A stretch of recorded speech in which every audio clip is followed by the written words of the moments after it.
Hi folks, it's Dave from Wood Magazine, and today I'm going to show you how to inset a tile into a tabletop. Now this is something you might want to do if you are building an outdoor table and you want to put some ceramic tiles in the top, and you can even use this technique to inset a router table insert or a router lift into your router tabletop. Today what I'm going to be doing is setting this reliquary stone into the top of this altar. Now in this case the stone is so old I don't even know whether it's square or not, or whether the sides are parallel, but with this method it doesn't really matter. I'm going to use the stone itself to set up the guides that I'll use to route the recess in the tabletop.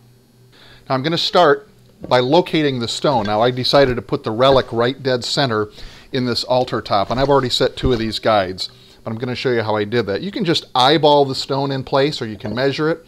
Again, I decided to place this directly centered with the relic centered in the altar top. And this top was already finished, so I put down masking tape to protect the finish while I scooted the stone around in place to get it where it needed to be. Now I'm going to use a pattern routing bit. That is a straight cutting bit. It's like a flush trim bit, but the bearing is on top, and so what I'm going to do is I'm going to plunge down in there and I'm going to run this bearing against some guides that I'm going to set up on the altar top. Now I've cut some guides from 1/2" MDF that I'm going to use on this tabletop to guide the router bit. You could use thicker guides if you wanted to, but every thickness that you add to those guides is going to take away some of your cutting capacity, the depth that you're able to cut with your router bit. 1/2" turned out to be a nice balance for what I have to do here.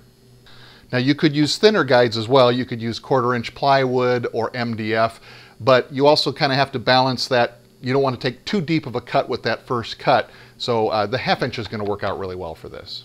Now because the pattern cutting bit is going to cut exactly where the guides are, I could just butt this directly up against the stone here, and I would get a perfect fit for that stone right into the wood. And that's fine if you're doing like a router table where you have an MDF or a composite top or plywood. But in this case, the altar is solid wood, and so we need to allow for seasonal wood movement. So if I butt this up precisely against the stone and get a perfect fit for this, when the tabletop expands with seasonal humidity, it's going to pinch that stone and possibly damage the altar. So now in order to account for that seasonal wood movement, I'm going to put some shims between the stone and the guides, and that'll create the space I need for seasonal wood movement. Now remember that wood expands more across the width of the grain than it does along the length of the grain, so I need to leave a little bit of extra room in the width dimension than I do in the length dimension. So in this case, I used a steel rule. It's about 1/16 of an inch thick, and I used that as a shim where the stone was placed. I butted that up there, against there, and then I just double face taped this guide into place. I did the same thing on the other side, and I butted this guide into place. Double face taped. Now, I don't need that much room for the long grain dimension, so in this case, I'm just going to take a credit card and I'm going to use that for the shim, and I'll show you how that works. Just going to put a strip of double face tape here, and I want this to adhere well, so I'm going to use a lot of tape. I'm going to set this on here, but I'm not going to press it down yet. I'm going to slip my credit card spacer in there, butt that up against, and there we go. And then I do the same for the other side.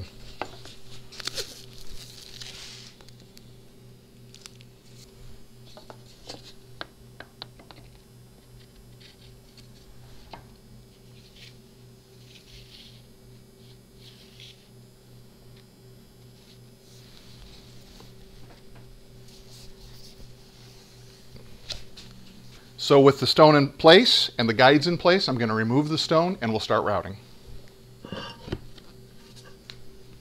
So now this stone is about 13 inches square, and if I were to use my regular router base on my router, that's fine for going around the edges.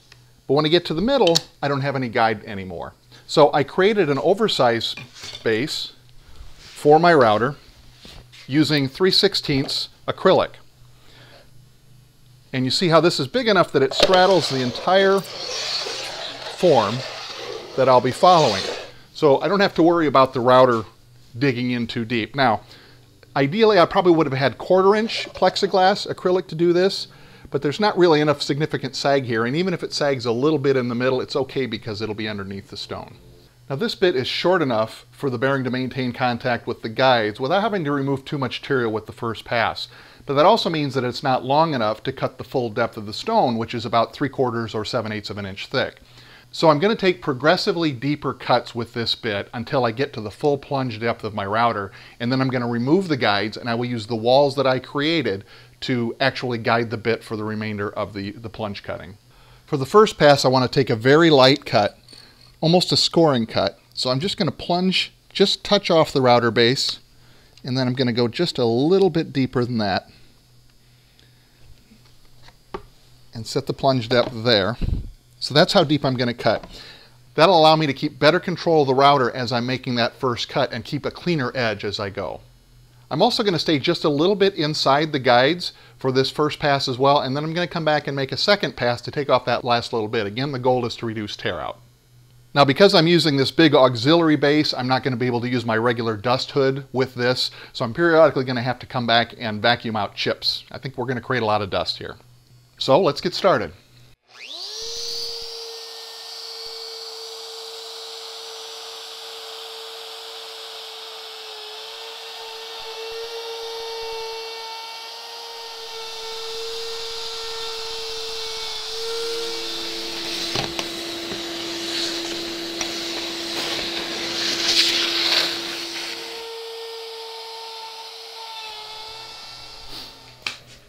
Now, one thing you'll notice is that because you're cutting with a round bit, you're not going to get square corners, so I'm going to have to come back in and chisel that out later. The other thing is, if you're using this process to set in a router table insert plate into your router table, I would suggest choosing a bit to cut this that has the same radius as the corners of your router table, and that way you won't have to go back in and clean it out.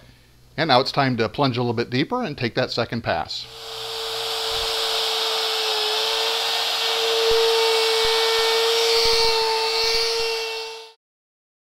So as you can see, I've brought it to a depth where the bearing will ride against the cut I just made. So now I'll be able to finish the cut to its final depth. I'll remove the guides from the tabletop and then we'll guide against that cut.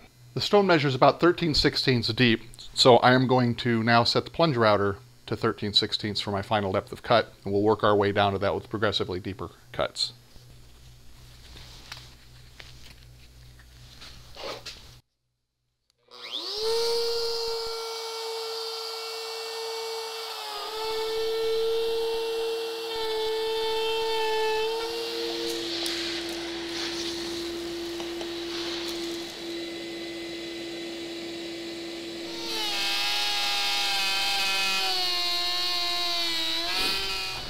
Okay, let's check the depth there. We should be at 13/16. It looks pretty good. I can still come back and clean this up with one more pass. I want to try and fit the stone in here first and see how flush it fits. But before I put it in to test the fit, I need to make sure I can get it out. So what I'm going to do is drill some holes in this that are large enough so that I can push the stone up out if I need to remove it. Don't want to get that stone partially trapped in there and not be able to get it out.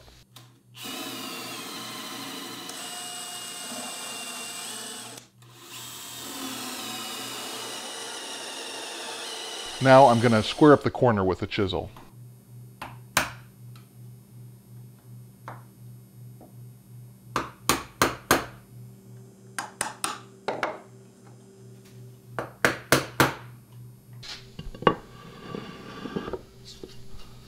Fit is good widthwise. Fit is good there. And there we go. Perfect fit.